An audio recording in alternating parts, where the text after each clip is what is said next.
राधे राधे महाराज जी। महाराज जी आपके चरणों में कोटि कोटि प्रणाम। महाराज जी भगवान एवं देवता जी में क्या फर्क है?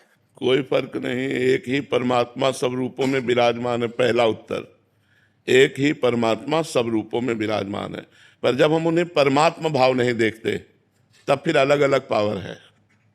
एक बार उपनिषद की कथा है, सब देवता दैत्यों पर विजय प्राप्त करके बड़े आनंद में उत्सव मना रहे थे। अप्सराएं नृत्य कर रही थी, गंधर्व गान कर रहे थे, देवता सब अपने सिंहासनों पर विराजमान थे। तो देखा भगवान ने कि इनको अहम हो गया है कि मैं बलवान हूं और मैंने दैत्यों पर विजय प्राप्त की। तो सभा के सामने भगवान एक यक्ष रूप में प्रकट हुए। तो देवराज इंद्र ने देखा, बोले कोई भी देवता इनका परिचय लाकर हमें बताओ, ये कौन प्रकट हुआ है। तो सबसे पहले वायुदेव प्रकट हुए। बहुत बलवान देवता है, विश्व में वायुदेव से बढ़कर कोई बलवान नहीं।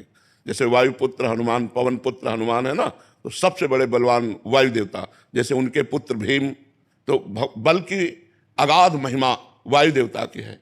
और हम सब वायु देवता से ही जीवित है, सबके प्राण वायु से ही तो संचलित है।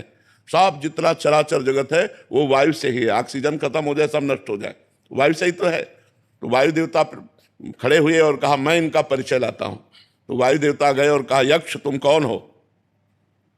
तो उनका हम तो अपना परिचय बाद में बताएंगे, पहले आप बताएं आप कौन है।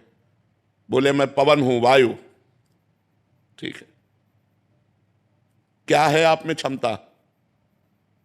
तो उनका क्षमता ऐसी कि मैं पूरे त्रिभुवन को तिनके के समान उड़ा सकता हूं। तो एक तिनका प्रकट किया और कहा उड़ा के दिखाओ।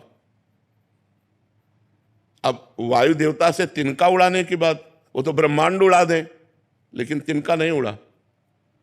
कहा पूरी ताकत लगाओ।